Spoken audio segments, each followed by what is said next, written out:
l'objectif est le même, c'est satisfaire l'appétence, le goût de nos auditeurs pour la qualité, pour l'information, pour l'objectivité, pour le sourire et pour l'intelligence.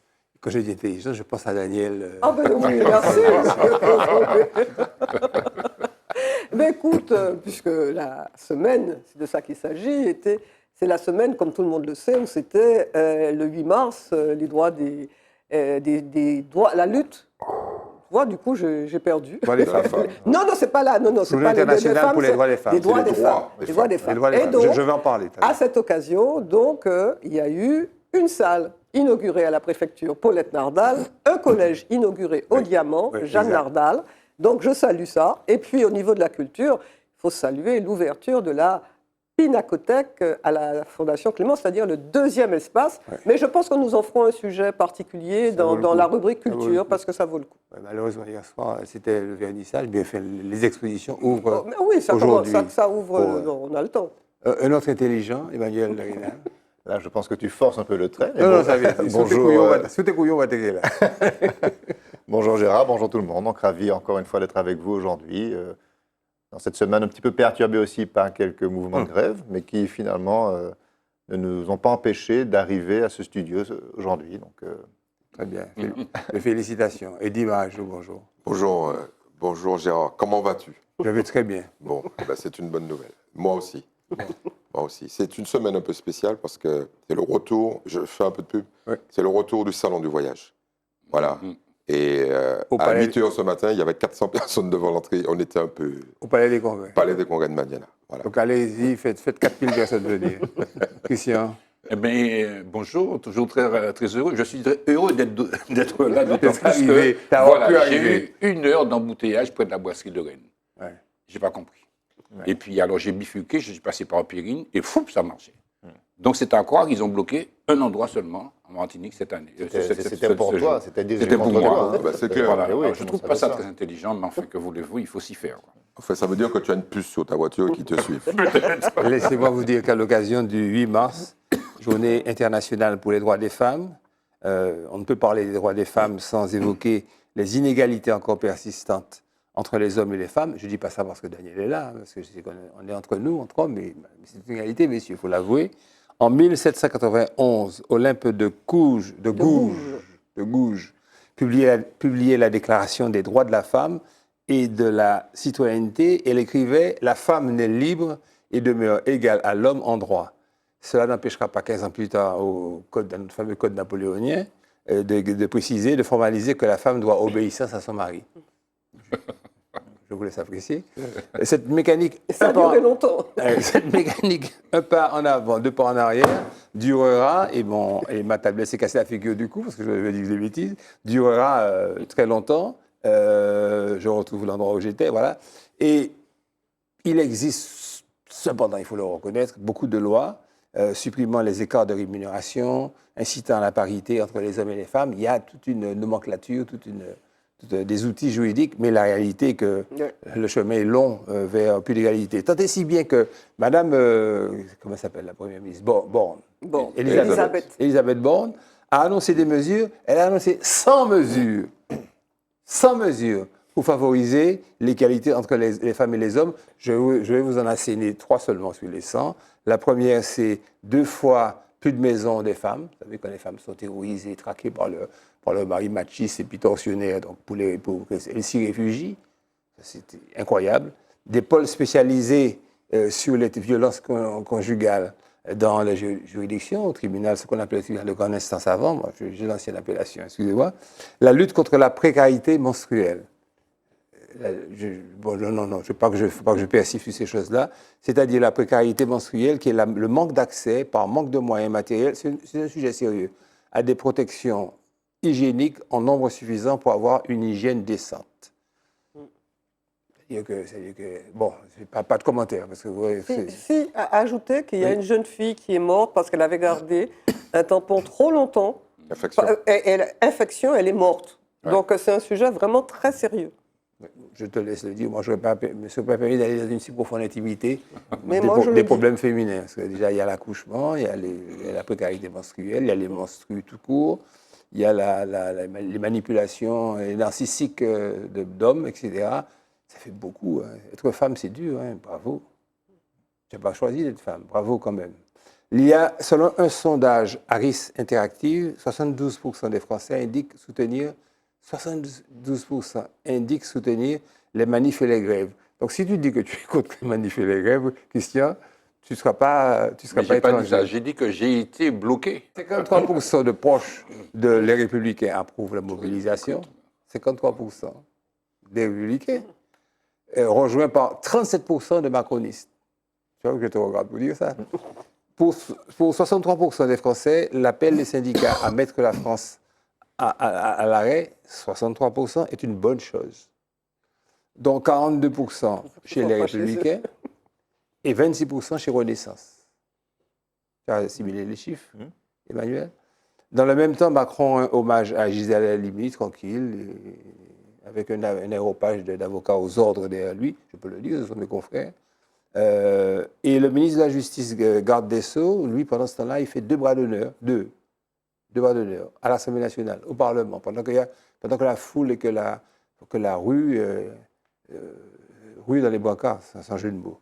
Et effectivement, c'est deux bras d'honneur en direction d'Olivier Marleix, qui est président du groupe Les Républicains, c'est pas n'importe qui, ce sont tous les députés se valent, lors de l'examen de la proposition de loi visant à instaurer une peine d'inéligibilité. Inéligibilité. Il y a des mots comme ça, vraiment, que je peux pas rire obligatoire contre les auteurs de violences conjugales qui lui rappelait sa mise en examen pour prise illégale d'intérêt de ministre de la Justice. Elle a fait deux bras d'honneur. Moi, personne n'a de leçon à donner à personne. Jingle, actualité.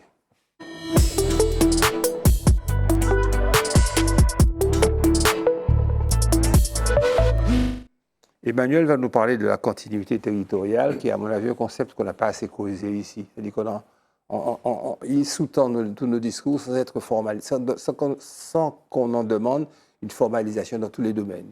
Très précisément, une mission sénatoriale composée de notre chère Catherine Conconne et d'un autre sénateur qui s'appelle Guillaume Chevrollier, oui, de la Mayenne, qui est républicain, a entamé ses travaux sur qui est les républicains, a entamé ses travaux sur la continuité territoriale entre les territoires ultramarins et l'Hexagone, continuité territoriale qui est l'un des chevaux de bataille, l'une des préoccupations de la délégation sénatoriale aux Outre-mer.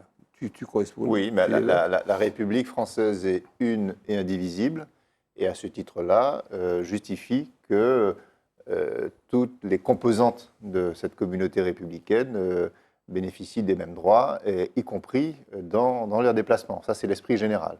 Et donc, dans les différents territoires d'outre-mer, il y a des agences, notamment la DOM, l'agence de l'outre-mer pour la mobilité, qui a pour fonction d'agir et de régler des problèmes de mobilité pour faciliter la mobilité des résidents d'outre-mer dans le cadre du développement économique, du développement social et du développement culturel. Donc ça, ce sont des instruments qui existent. Et pour la santé aussi. Et pour la santé. Bien que là encore, il y ait des choses sur lesquelles Catherine Conconne, en l'occurrence, souhaite proposer des évolutions, puisqu'il y a quand même des critères d'accès à ces droits qui sont assez contraignants et qui finalement excluent un certain nombre de champs, et notamment finalement des volets de santé justement, des déplacements pour raison de santé ne sont pas complètement intégrés dans les prérogatives de la DOM. Et donc là, pour l'instant, il y a une consultation qui est faite, il y a une enquête qui est menée dans les différents territoires d'outre-mer pour savoir, si les populations connaissent bien les missions de la DOM pour pouvoir les activer, et puis deux aussi, pour bien mesurer si, au fond, l'État remplit sa mission correctement, puisqu'il y a quand même des situations d'inégalité assez flagrantes. Quand on regarde ce qui se passe notamment en Corse, où la situation de la Corse, elle est par rapport à la situation des Outre-mer, elle est complètement décalée au profit de leurs habitants. 700 € par tête, 700 € par an par tête en Corse, 78 € par tête en Martinique. Voilà. Et les budgets qui sont consacrés, les budgets de subvention qui sont consacrés à l'aide au transport des personnes en Corse est de 220 millions d'euros par an, contre 100 millions d'euros par an pour l'ensemble de l'outre-mer. des 11 territoires d'outre-mer, alors que cet ensemble pèse 6 fois plus en nombre d'habitants que la Corse. Donc s'il fallait simplement s'égaliser par rapport à la Corse, il aurait fallu que ces subventions atteignent les 1,5 milliard d'euros. Et si en plus on rajoute le facteur de distance par rapport au continent, à mon avis, on friserait les 2 milliards, voire les 3 milliards. Donc là, on est sur des ratios d'inégalité qui sont quand même flagrants. Voilà, donc là, il y a un sujet, mais c'est un sujet qui est somme toute intéressante, mais qui finalement consiste à régler les problèmes de continuité territoriale en demandant, bien évidemment, de sortir le chéquier, puisque c'est de ça qu'il s'agit. Je ne vois pas d'autres solutions que des solutions financières directes pour pouvoir compenser les handicaps de la distance. Et donc, c'est ce à quoi va s'atteler maintenant cette mission sénatoriale, avec des conclusions qui devraient sortir bientôt, d'ici un mois, je crois. Il faut ajouter, on a une vision un peu, je disais, un peu auto-centrée, parce que la continuité territoriale, on la pose toujours entre la France et ses dépendances, mais pas entre les dépendances elles-mêmes. Et c'est là qu'il y a encore plus d'inégalités. Et pas non plus à l'intérieur des territoires comme la Guyane. Ah ben comme la Guyane, là c'est un scandale monumental. Tu es coincé à Cayenne, mais même chez nous, quand on regarde le coût au kilomètre entre Fort-de-France et Grand-Rivière, et qu'on compare ça sur le coût au kilomètre dans certains départements français, on explose, quoi. On se dit que c'est pas possible. Il y a des aberrations pour aller dans ton sens. Le coût du transport entre Fort-de-France et Grand-Rivière, si tu enlèves les taxes aéroportuaires, est quand même plus important que le coût du transport entre Fort-de-France et Paris. Mais bien sûr, dans certains bien vols. sûr, au kilomètre, c'est même pas la peine d'y penser. C'est incroyable. On va faire un jour de l'inventaire. Alors, il y a les chiffres, les ratios, les pourcentages à la fois de handicap, d'inégalité et tout. On va faire une émission consacrée à ça. Bon, d'abord, on n'aura plus... On peut voir quoi? Ponche, champagne, qu'est-ce qu'on non, mais ça va, on va y passer la matinée. Lurel avait fait une estimation, je l'avais eu, Toto, il avait dit, je lui ai dit, mais combien t'as demandé au mec? Il m'a dit, j'ai demandé 10 milliards, la loi égalité réelle. J'ai demandé 10 milliards, les mecs m'ont dit, avec 1 milliard, ça ira très bien. Vous allez vous débrouiller avec ça. La distribution des dividendes mondiaux de 2002 a battu les records, c'est-à-dire que le pognon, l'argent que l'on verse aux actionnaires, aux porteurs de titres et de parts des sociétés. Je sais que tu vas te délecter. Non, pas du tout. Moi, je trouve ça grotesque. Non, mais c'est vrai, en plus. Avec une telle pauvreté, alors je vous ai concocté des petits comparatifs. C'est exactement ce que je escomptais. Bon, prenons un exemple. Allons chez nos voisins. La Dominique, le PIB de la Dominique, c'est-à-dire la création de richesse dont ce petit pays va disposer chaque année pour redistribuer aux habitants. Voilà, c'est ça. On parle de choses comparables. C'est 500 millions d'euros. 500 millions d'euros par an. Les actionnaires de CMA-CGM devraient théoriquement se partager 25 milliards d'euros. OK, alors je donne les trois plus éloquents. On va dire en lien avec ce que nous connaissons. Voilà. Puisque au quotidien, nous voyons les bateaux de CMA-CGM. Au quotidien, nous allons dans certaines stations-service, dont les stations Total. Total, le bénéfice, c'est 21 milliards de dollars. Okay. Et au quotidien, certaines femmes vont dans des magasins s'acheter des sacs Vuitton, ou au quotidien des parfums, des Dior, etc. Ça, c'est LVMH. LVMH, c'est 14 milliards. Donc, on est dans de la démesure la plus totale, mais finalement, quand on ramène ça au business global, c'est rien du tout. C'est ça qui est terrible. C'est-à-dire qu'on dit, bon, allez, ça suffit. C'est une pluie de milliards. Bon, je vais vous donner un chiffre. La richesse que produit la France chaque année, c'est 3 000 milliards d'euros. Donc, quand les types se ramènent avec leurs 14 milliards d'euros, on leur dit, vous êtes bien gentils, mais bon, ça ne pèse pas dans l'économie. Alors, LVMH, souvent, on a eu des articles qui pourfendaient ces gens-là. Et puis, de temps en temps, il y a des articles de gens un peu iconoclastes en disant, écoutez, arrêtez de frimer, parce qu'ils communiquent. Hein. Les types communiquent pour attirer de nouveaux actionnaires sur les dividendes qu'ils vont verser. Et certains, alors dans les Échos, par exemple, il y a un type qui un député d'extrême gauche qui écrit dans les Échos, je rappelle que les Échos appartiennent à LVMH, il dit « Vous êtes des blaireaux avec vos 14 milliards ». Et en fait, cette espèce de critique sur à la fois la cupidité et en même temps l'outrecuidance de venir frimer, alors appeler ça comme ça, sur le fait qu'on gagne beaucoup d'argent et qu'on va distribuer beaucoup d'argent à des actionnaires, je trouve ça pertinent. Tandis que dire c'est pas bien, etc. Non, je préfère la critique, donc je la prends pour moi. Vous n'êtes pas encore bons, les mecs. Vous êtes nuls. Avec 14 milliards, vous êtes des plaisantins, donc arrêtez. Quand tu compares à Apple, à Morgan, à Johnson & Johnson, oui, Apple, ou à Petrobras en Brésil. La capitalisation boursière d'Apple, c'est 1000 milliards de dollars. Donc on est. Alors bon, donnons quand même les chiffres. Dans le monde entier, c'est 1560 milliards de dollars qui vont être versés par rapport au chiffre d'affaires, et on viendra tout à l'heure, de la vente de cannabis dans le monde. C'est une plaisanterie. Avec des progressions quand même chaque année. Oui, 8% environ. Record de 2021 explosé, tout simplement à cause de la reprise économique. Mais en réalité, c'est ça qui est terrible, c'est que la majorité de ces entreprises tirent profit de leur vente, non pas aux entreprises. Là, ça aurait du sens. C'est-à-dire, je vends aux entreprises, je gagne de l'argent, donc on va dire que c'est acceptable. Non.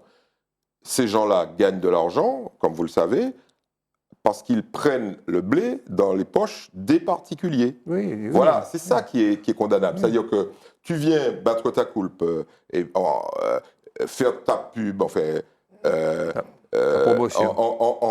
En t'excusant de temps en temps et au contraire en exposant ta réussite de manière flagrante. Tu achètes 4000 mètres carrés sous les Champs-Élysées parce que tu n'en as pas suffisamment, à des coûts des loyers extraordinaires, mais tu prends l'argent dans la poche, station-service, c'est ça, hein, oui. Et tu répercutes alors que tu as les moyens de limiter. D'ailleurs, Total l'a fait. Total a dit, jusqu'à la fin de l'année, je bloque le prix de l'essence. Mais tout le monde devrait faire ça, parce que ces types ont des bénéfices considérables. Le chiffre d'affaires de Total, c'est 281 milliards d'euros. Okay, le PIB de la Martinique, la richesse que nous créons ici, c'est 10 milliards d'euros.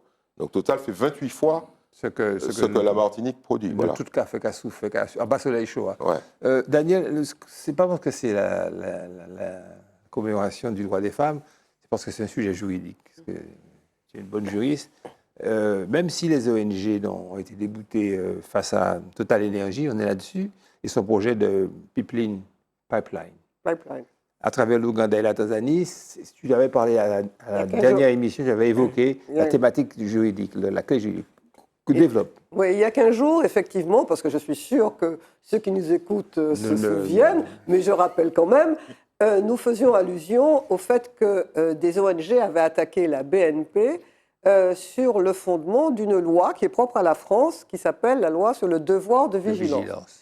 Et cette loi, qui est une loi qui est entrée en vigueur en 2017, oblige les entreprises, les grandes entreprises, ça ne s'applique pas à tout le monde, les grandes entreprises à publier chaque année des plans pour montrer comment elles vont mettre en œuvre la protection des droits humains, la protection de la santé, la protection de l'environnement. Exact. Donc, sur le fondement de ce texte, il y a des ONG qui ont attaqué le projet de Total, que le Total a en Tanzanie et en Ouganda, qui est de créer donc, le plus grand pipeline du monde, 1500 km, mais en plus, avec des forages de puits, il y en a 400 qui sont prévus.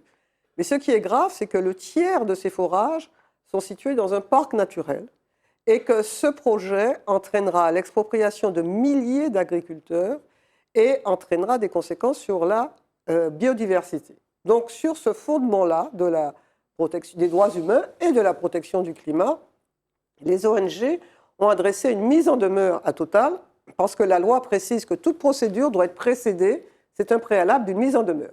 Il y a eu la mise en demeure et ensuite elles ont assigné devant le juge des référés, je précise, le juge des référés.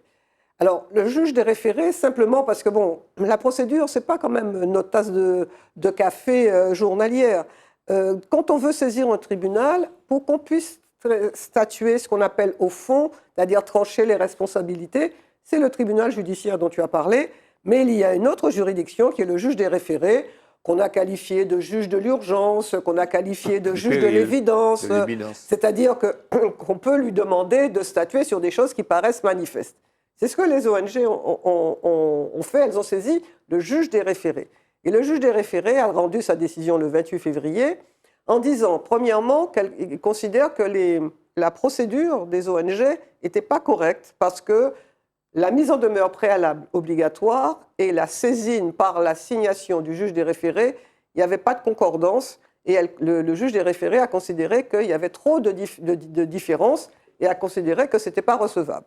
Ensuite, sur le fond, le juge des référés a considéré que les reproches, les griefs qu'on faisait donc à Total étaient tellement importants que ça relevait d'un examen approfondi et que cet examen approfondi ne pouvait être fait que par le juge du fond. Donc, même si c'est un rejet, ça ne veut pas dire qu'on ne peut pas réexaminer la question, mais au fond. Donc, c'est une piste qui est ouverte. Très bien, très bien. C'était l'essentiel. La procédure, la cuisine, c'est bien quand même de faire un petit peu de formation judiciaire. Enfin, bon. C'est le grand débat, référé, juge du fond, même les avocats se plantent la preuve. Christian, parle-nous de l'affaire de Claude Jean-Pierre qui est décédé en 2020 après un contrôle de gendarmerie, et malgré une vidéo troublante des faits qui montre que les gendarmes l'extraient, une extraction brutale et violente. Claude Jean-Pierre, un Guadeloupéen de 67 ans, il venait d'être à la retraite, il prenait le pied, n'est-ce pas? Il était en plénitude de sa retraite. On voit son image. Et voilà qu'un après-midi, il rentre chez lui à Déhay, en Guadeloupe. Exact. Il est arrêté dans le cadre d'un contrôle routier. Et puis, je ne sais pas qu'est-ce qui se passe, mais un petit moment après, il y a une parente à lui qui voit sa voiture et qui s'approche de la voiture. Quand elle s'approche de la voiture, elle le voit étendu par terre, avec 2 gendarmes. Et donc, elle demande, mais qu'est-ce qui se passe? Alors, elle a vu qu'il avait un hématome, et puis il avait aussi... un traumatisme. Voilà, et il se trouve que les gendarmes disent il a eu un malaise. Ouais. Alors, bien évidemment, on l'amène à l'hôpital, et à l'hôpital, on identifie 2 fractures qui sont caractérisées fractures C3, C4 du cervical, et un hématome également. Et il se trouve que, quelques jours après, ce monsieur décède à l'hôpital. Le 3 décembre, il décède. Oui, exact. Et puis, alors, l'affaire semble classée presque, mais heureusement qu'il y avait de la vidéo. À Déhay, il y a de la vidéo. Surveillance de la ville. Voilà. Et quand on a regardé les films vidéo, on a découvert tout autre chose. On a découvert qu'apparemment, il s'était rangé sur les côtés, il avait une jambe de... Il a tiré ses papiers, et semble-t-il qu'il y a eu une bousculade. Est-ce qu'il a été molesté par les gendarmes, quoi qu'il en soit? Il se trouve que quand il est sorti brutalement de la voiture, sa tête a heurté l'habitacle. Voilà. Donc les faits sont complètement différents. Donc il s'en est suivi effectivement que le gars est décédé, mais c'est vrai que la vidéo a révélé des choses qu'on n'avait pas soupçonnées. Donc dès lors, sa fille, Fatia, elle a porté plainte, elle a communiqué sur les réseaux sociaux, elle a participé à beaucoup de manifestations en Guadeloupe aussi, puisqu'il y a eu une solidarité d'un certain nombre d'avocats, il y a une solidarité également des hommes politiques. Populaire aussi. C'est populaire absolument. Et le mari de Fatia, qui est la fille unique de Claude, et le mari a dit, on lui a cassé le cou. Voilà. Donc cette affaire aujourd'hui, alors il semble que le procureur requiert un non-lieu. Mais en tout cas, les informations qui sont générées par la vidéo donnent des arguments de contestation. Qui semblent le contraire.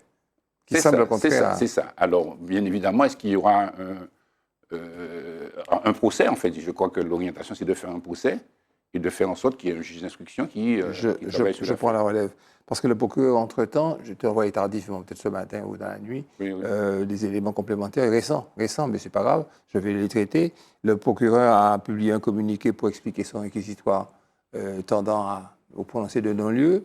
Il explique que le sexagénaire, qui a été Claude, comme on l'appelait familièrement, Claude Jean-Pierre, aurait été contrôlé pour une conduite hésitante. Oui, j'ai lu ça. L'homme alcoolisé était sorti du véhicule en résistant, toujours dixit le procureur. Une information judiciaire avait effectivement été ouverte contre X pour homicide involontaire. Le juge d'instruction n'a pas mis les 2 gendarmes en examen, mais a considéré qu'il devait être mis sous le régime de témoin assisté, parce qu'il n'y avait pas des indices concordants suffisants pour les mettre en accusation. Donc, le fait de les avoir mis, et j'ai vérifié, c'est vrai, le fait de les avoir mis par le juge sous le statut de témoin assisté empêche en droit tout renvoi devant une juridiction. Techniquement, je prends votre place, chers confrères, techniquement, le témoin assisté ne peut faire l'objet d'une ordonnance de renvoi ou de mise en examen, code de procédure pénale, article 113, ça me ramène des années en avant, article 113, 5. Alors que faire? C'est bien gentil tout ça. La juridiction d'instruction estime que les charges suffisantes ont été réunies. Une mise en examen à ce moment-là doit intervenir avant d'envoyer le témoin assisté devant une juridiction, c'est encore possible, ce qui lui ouvrira les droits afférents à ce statut. Si elle ne le fait pas, ben, il y a une chambre spéciale qui s'appelle la chambre. Comment ça s'appelle encore? La chambre d'instruction. La chambre d'instruction. Oui. La chambre d'instruction. C'est lui. Non, mais ça très bien, c'est elle, la juriste. Mais non, tu as dit que la chambre d'instruction d'avoir tous les détails. La chambre d'instruction, à ce moment-là, doit ordonner un Procéduraux. supplément d'information. Et dans le cadre de ce supplément d'information, on doit à ce moment-là mettre en examen les gendarmes et éventuellement les renvoyer devant le tribunal. D'une façon générale, que ce soit pour ça ou l'affaire du chlordécone, il faut dire à ces messieurs que de laisser la justice aller, parce qu'il y a un tas d'affaires que nous voyons, où, je le répète, où nous estimons que ça aurait pu être clos dans l'œuf par des réquisitions de non-lieu, justement, et qu'on laisse aller devant le tribunal. Alors, pour certaines affaires comme celle-là, je ne vois pas pourquoi on s'acharne à absolument arrêter, laisser les choses aller et laisser les juges relaxer les gendarmes, parce qu'on va débattre démocratiquement, publiquement, avec des dossiers, avec une plaidoirie, avec un procureur qui va défendre son bout de gras, sa position, son respectueux. Et en tous les cas, pour Harry Roselmack, c'est un déni de justice. Et puis pour les 1000 personnes vendredi après-midi qui se sont réunies à Pointe-à-Pitre, il faut savoir que Bagala a chaud. Jingle, jingle, jingle, jingle, pour des problèmes de société.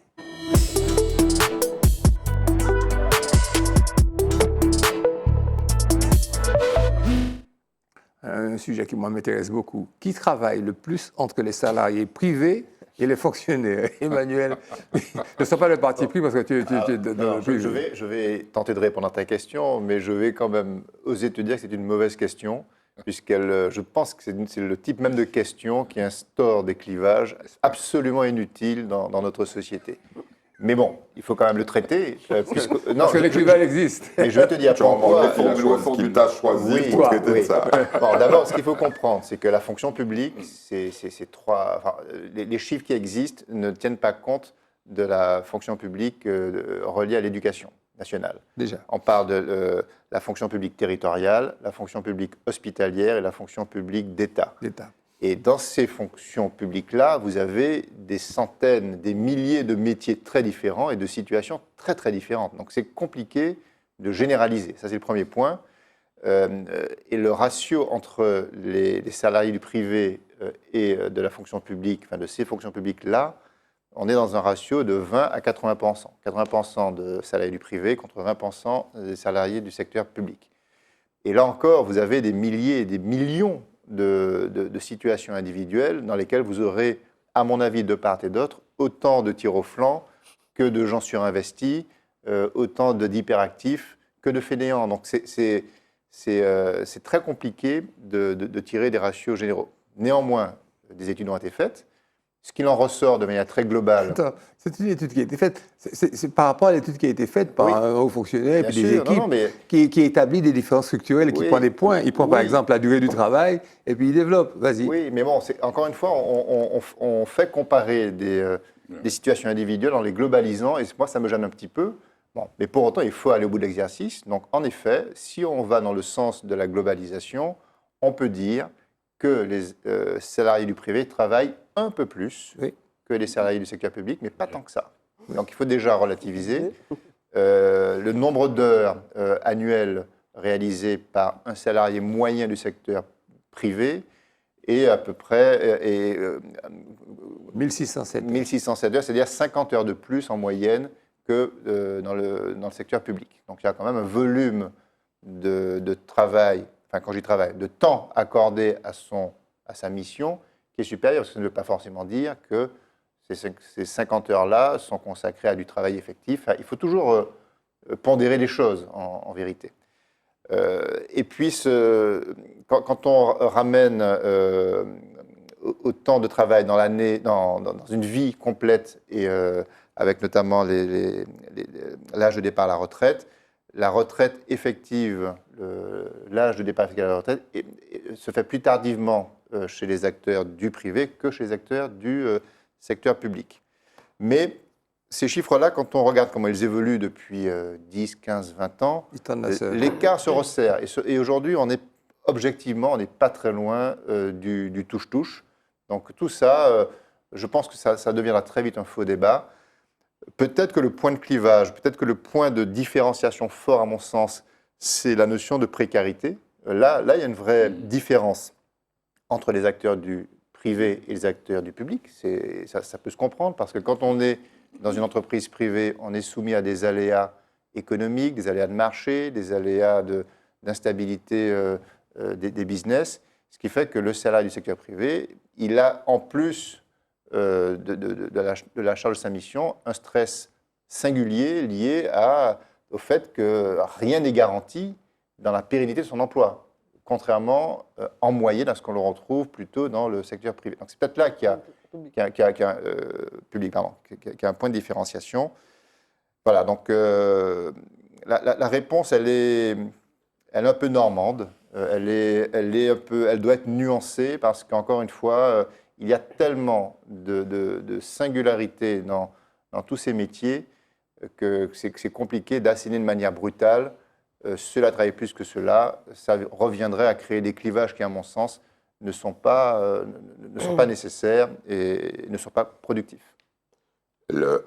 Quand on essaie d'analyser ce qui va se passer, et tu en parles, c'est qu'en France, il y a de fortes chances que la sacralisation de la garantie du travail soit définitivement abolie sur la partie du public. Entre les deux. Ouais. Et je voulais quand même rajouter un dernier point, c'est que derrière ces études, derrière ces questions, derrière ces interrogations sur le volume de travail effectué, des comparaisons, je trouve que se cache un rapport au travail qui se dégrade chaque jour un peu plus. C'est-à-dire qu'on, de manière plus ou moins consciente, on désigne le travail comme étant un mal, comme étant quelque chose de négatif. Je trouve que cette valeur travail se dégrade à tel point qu'on en est maintenant à vouloir quantifier pour en savoir qui souffre plus que l'autre. Je trouve que là, il y a un mauvais chemin, un mauvais chemin, ça c'est une analyse très personnelle, mais en tout cas, il y a un chemin qui fait que cette valeur travail se dégrade au point qu'elle nécessite qu'on veuille comptabiliser les efforts des uns et des autres, et ça ne me paraît pas très sain. J'ai un ami que j'avais au téléphone hier qui me parle de ses problèmes d'embauche et tout. Et il me dit qu'il cherche à embaucher absolument quelqu'un. Et il a donc quelqu'un qui potentiellement sera cadre devant lui. Il lui dit alors quelle est votre qualité principale? Et que donc ce cadre lui dit je suis dynamique. En tous les cas, ma conclusion, moi, c'est que pour moi, ça vaut toujours le coup d'être fonctionnaire. Pour l'instant, plutôt qu'être salarié. Les chiffres que tu as donnés, 20-80, ça c'est pour le national. Ici, c'est 40-60. C'est ça. Il y a 40% des fonctionnaires dans l'ensemble des salariés. C'est ça. Ce qui pèse sur le plan économique énormément. C'est pour ça que je dis qu'il faut toujours mieux ici être fonctionnaire que salarié. Être fonctionnaire territorial plutôt que d'État. Je ne sais pas si vous êtes d'accord. Oui. Et éventuellement prendre sa carte auprès de l'un des partis membres de la composition majoritaire du territoire. Sujet 2, accès des mineurs aux sites pornographiques. Daniel. Oui, alors, il y a eu un constat qui a été présenté par le journal Le Parisien, indiquant, et moi ça m'a fait un peu froid dans le dos, qu'on a constaté que les jeunes, la première visite de sites porno chez les enfants, c'était à l'âge de 11 ans. Ouais. Et moi je trouve ça un peu terrifiant. Et par ailleurs, on sait par un certain nombre d'études que la fréquentation des sites porno par les enfants très jeunes a des conséquences sur la perception qu'ils ont des filles et plus tard des femmes, et que ça entraîne des violences et un certain nombre de comportements. Donc c'est un sujet important que celui de l'accès des sites pornographiques aux mineurs. Et c'est un sujet qui autour de l'Angleterre, l'Europe, c'est un sujet difficile qu'on n'a pas trouvé de parade. Et le gouvernement français tente un dispositif, puisqu'il est à l'essai à partir du mois de mars, de ce qu'on appelle le double anonymat. Ça veut dire que, normalement, pour accéder à un site pornographique, il faut être majeur. Oui. Mais comment rapporter la preuve de cette majorité?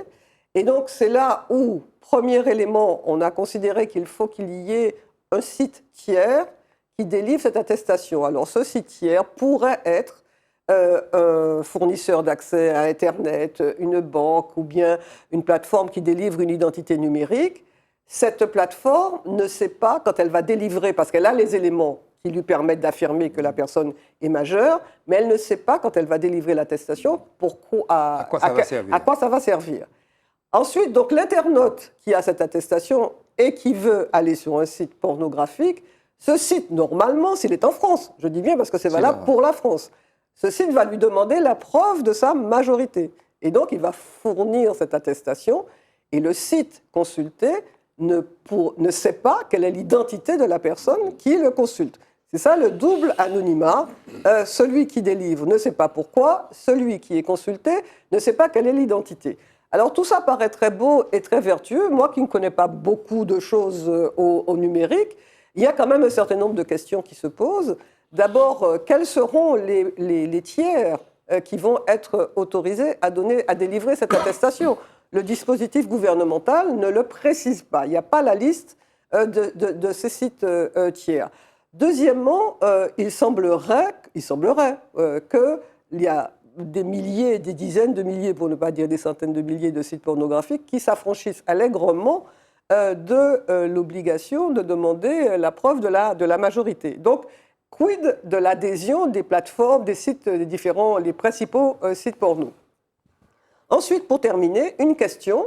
Moi, j'ai appris, mais ça, j'avoue que je n'ai pas une grande connaissance de la question, mais il semble qu'avec le réseau privé virtuel, on peut faire en sorte qu'on ne connaisse pas sa localisation.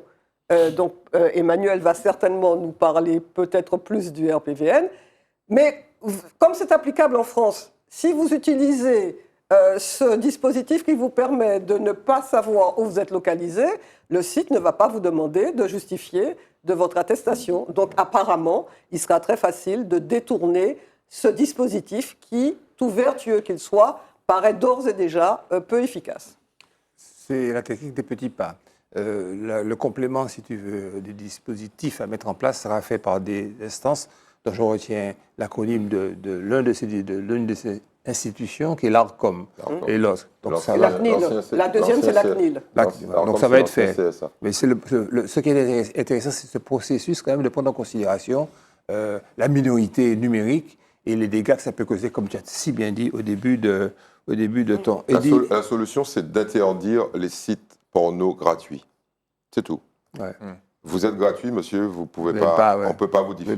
Il faut absolument une carte bleue. Si vous avez une carte bleue, pour les gosses, ça devient. Et tu penses que mettre la cocaïne gratuite, ça va faciliter les choses? C'est pour la transition. C'est pour la transition, oui. Bon, alors, le gouvernement français a enfin compris que les Antilles-Guyane étaient la plaque tournante du trafic de drogue vers l'Europe. Ça faisait longtemps que tu nous sourignais. Mais je vous l'ai dit. Vous avez me cassé les bonbons avec ça. C'était des Antilles-bashing qui faisaient. Qu'est-ce qu'il a contre nous, là, c'est fini, c'est terminé, puisque 50% de la cocaïne qui arrive en France vient de Fort-de-France, Pointe-à-Pitre ou Cayenne. Et Cayenne.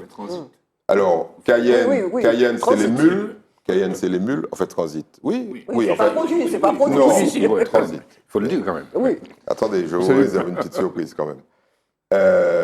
Alors, c'est le cas pour la cocaïne, bien évidemment, un peu moins le cas pour le cannabis, et pas du tout le cas pour l'héroïne. Donc, alors, 156 tonnes saisies en 2022. 156 tonnes, 7, monsieur. 7, dont 128 de cannabis, il faut quand même le préciser, et 27 tonnes de cocaïne. Alors, quand tu regardes ça, tu dis, bon, les mecs, vous n'allez pas vous énerver pour 27 tonnes de cocaïne, quand on en produit 2000 dans le monde. Par le monde. Dans le monde, et essentiellement en Amérique du Sud. Colombie, Bolivie et Pérou. Mais 27 tonnes, ça représente quand même beaucoup d'argent au total, puisque ça, c'est si on considère que le gramme de cocaïne pure est revendu 65 €. Okay, mais il n'est jamais pur. Il est dilué, entre guillemets, à 65%. Alors, je vais vous donner les chiffres quand même pour comprendre pourquoi le gouvernement s'émeut. La consommation, la production mondiale, je l'ai dit, c'est 2000 tonnes. C'est ridicule, 2000 tonnes, hein, on est bien d'accord. Par rapport à la production de cannabis, la production de cannabis, c'est 500 000 tonnes. Donc 2000 tonnes, 500 000 tonnes. Simplement, c'est sur le prix. Je vous ai dit, le gramme de cocaïne est vendu 65 €. Le gramme de cannabis, on ne vend pas des grammes de cannabis, on vend des barrettes, mais bon, le gramme de cannabis, c'est 4 €. Donc, la cocaïne, ça coûte 16 fois plus cher que le cannabis. Donc, c'est beaucoup plus recherché, à demande est beaucoup plus forte, même si la production est plus faible. Ça représente 221 milliards. Donc, vous vous rappelez ce que je vous disais de LVMH, tout ça, bon, vous êtes des rigolos. 221 milliards. La production est essentiellement basée en Colombie. Et on considère que c'est un marché qui grimpe, grosso modo, de 10% par an. Oui. Mais ça reste, à l'échelle de l'économie mondiale, ça reste extrêmement faible. Alors moi, je voudrais vous apporter quelques éléments supplémentaires. C'est que cette fameuse cocaïne, les gens disent, ils voient la poudre blanche, mais au départ, on est d'accord que c'est une petite plante. Et cette petite plante, alors là, je suis sûr que je vais me faire taper sur les doigts, ça s'appelle Erythroxylum havanensis coca. C'est une petite plante qui pousse sur toutes les routes de la Martinique. Et oui, ça s'appelle bois-vinette.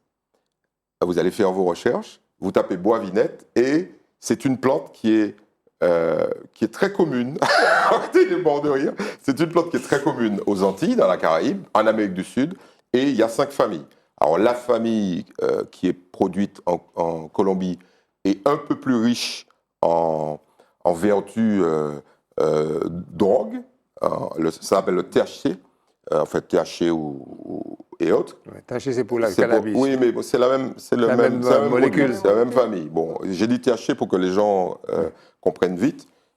Donc, cette plante, vous pouvez la cultiver chez vous.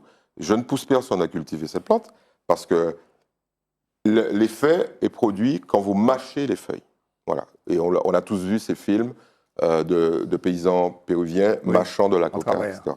Bon, donc, cette plante est présente en Martinique et faisait déjà l'objet d'un usage par les prêtres et les chamans caraïbes qui l'utilisaient dans leurs cérémonies magico-religieuses. Voilà. Je tenais quand même à vous apporter cette information. Et puis, sur le prix, vous dire que les prix moyens que je vous ai donnés de 65 €, c'est parce qu'en France, il y a peu de consommateurs. Il y en a 600 000. Et la demande est forte, mais relativement c'est relativement accessible. Dans les pays où c'est plus difficile, alors je vais vous en citer un, c'est l'Arabie Saoudite. Le gramme à Riyad coûte 533 $ US. Et si on vous chope avec un gramme de cocaïne à Riyad, c'est la décollation, c'est-à-dire la décapitation. Ça ressemble à une offre d'emploi que tu fais au Nord pour leur dire quel est le prix. En tout cas, moi, je ne voudrais pas qu'on s'entende d'ici sur toutes les routes du monde où je vois les petits garçons à 4 pattes en train d'essayer de mâcher. Non, là, c'est trop tard. Ne nous fais pas ça. L'information est passée. Jingle pour qu'on puisse parler de problèmes de culture.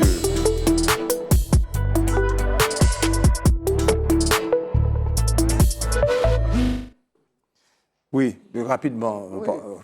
Il faut comprendre la Guadeloupe. M. Chalut a eu un contact avec la... Oui, qu'avec la ministre de la Culture, dans une séance de travail, on va dire, puisque c'est comme ça qu'ils appellent ça, pour pouvoir... en fait, je résume, le président de la région demande l'aide du gouvernement pour pouvoir mettre en place un certain nombre de projets. Donc, moi, je trouve que c'est un peu flou. Alors, donc, ça concerne un centre pour... le patrimoine musical avec les instruments, pour mettre en valeur les instruments musicaux, créer un label d'art contemporain, parler de la situation du Memorial Act qui n'arrête pas de défrayer la chronique sur la gestion financière. Bref, et donc vraiment bref, je n'ai pas vu dans les comptes rendus qui ont été faits quel est le projet culturel pour lequel on demande, non pas l'aide de l'État, mais de voir si on peut avoir un projet qui est mené en commun. Donc, je suis désolée, mais pour le moment, c'est encore un peu flou. Mais je suis persuadée qu'on aura plus d'informations dans pas longtemps. Deux choses. Je pense que ce sont des préliminaires, parce qu'après, Oui, tout à fait. les chefs de service et puis les directeurs de Ben, c'est ce que- cabinet c'est ce que je vont dis, continuer plus à approfondir. Mais enfin, c'est un moment, nous avons décidé de parler de nos amis de la Guadeloupe. C'est un moment où on poursuit M. Chalus pour des problèmes de dépassement de quotas budgétaires, enfin, financiers pour sa campagne. Donc, c'est bien de voir que la puissance de l'homme qui, quoique poursuivi, continue son travail tranquillement. Cette politique-là, moi, je suis en admiration devant eux tous, même les pires, parce qu'ils ont une puissance mentale et psychologique extraordinaire. Voilà mon sentiment. Musique, musique, musique, musique.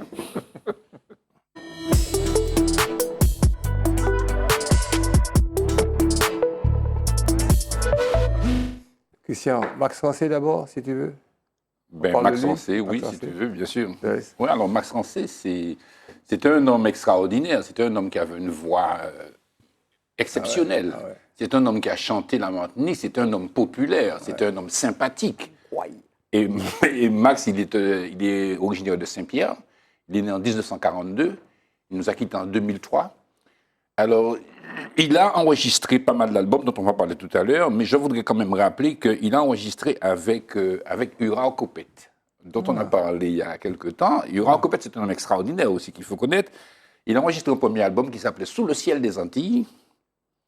Ça a été produit par M. Walanti qui avait le hit parade. Je ne sais pas si vous vous rappelez le hit parade. Et sur cet album, il y avait En avalier fleuri, il y avait La peau fromage, Moi descends de Saint-Pierre, Maman la grève barré moins. Ça passait tout le temps à Radio Martinique dans le temps. C'était pour toi, ça. C'était pour toi. La grève barré moins. Oui, certainement. Et là, je vais vous proposer d'écouter un morceau qui est dans notre patrimoine, qui s'appelle La Fête Gondo. Ouais. C'est un morceau du folklore que Max a revalorisé et a repris. Moi mettez souliers, moi pitchet, moi oui, moi chemise en faisais, moi cravate lavaille, moi mettez bisbon, moi penché si côté mes amis, moi botte nous ka monter gondo, bagay la ka piolé, la fête gondo, bagay la ka moutassé, la fête gondo, bagay la ka piolé, la fête gondo, bagay la ka moutassé, la fête gondo, bagay la ka piolé, la fête gondo, bagay la ka moutassé, la fête gondo. Aïe!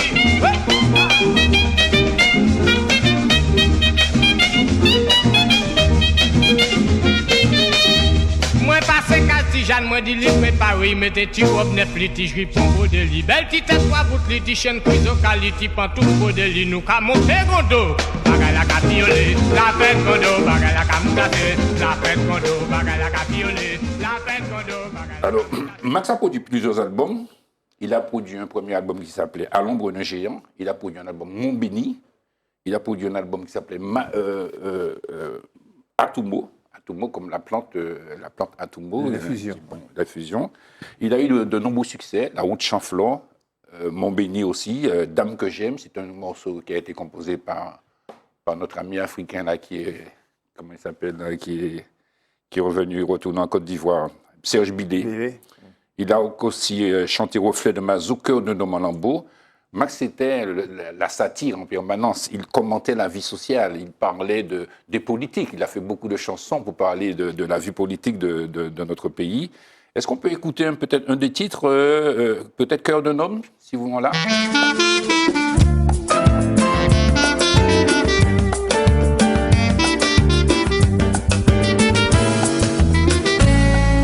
Fenêtre la grand ouverte, l'ennui ça qu'à rentrer. Il y a trop grand pour moi seul, l'homme est moins caché chez vous. La pluie a qu'à tomber, qu'à glisser dans chez moi. Chaque coup c'est un poignard, qui qu'a poignard des moins. Cœur d'un homme en lambeau, qui a donné son âme. Corps d'un homme s'étiole, se consume d'amour. Alors cette chanson a été écrite par Liliane Rancé. Liliane Rancé, c'est la sœur à Max Rancé. Et c'est la mère à Cali. Voilà. Et Liliane Rancé a écrit beaucoup de chansons. Hein. Elle aimait beaucoup son frère. Elle a participé à l'élaboration de La route Chanflon, par exemple. Il y a un titre qui s'appelle Mon Béni aussi, qui est une super begin que j'aimerais bien qu'on entende tout à l'heure, peut-être, et qui a été écrit par Liliane Rancé. Mais elle avait cette sensibilité. Max a été avant tout un chanteur. Hein. Oui. Il a composé peu de chansons. Mais c'était un homme populaire. Alors, rapidement comme ça, Il a fait ses premières classes lors des concours de chant à Saint-Pierre, dans des radios crochets. Et après, il a intégré l'orchestre Les Léopards. On a connu l'orchestre Les Léopards avec Alex Martin, par exemple, qui était le guitariste et chef d'orchestre, et Max Saff et Michel Timon, bien sûr, que je n'oublie pas. Max a fait un très très long chemin avec Les Léopards. Michel Timon composait beaucoup. Oui, Michel Timon a composé d'ailleurs. Il y a un album, c'est Max Rancher chante Michel Timon, par exemple. Donc, on va peut-être écouter un autre titre. Je ne me rappelle pas dans quel ordre on les a mis, mais enfin, si on peut lancer un autre titre, on va le commenter après.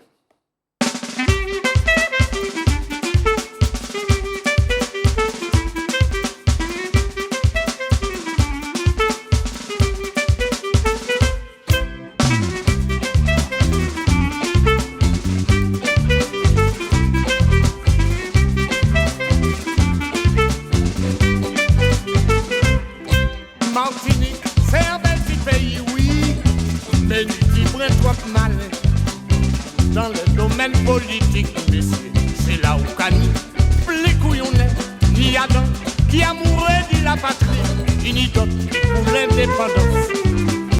Mais tout ça, c'est des caméléons, yo tout qu'à défendre l'intérêt.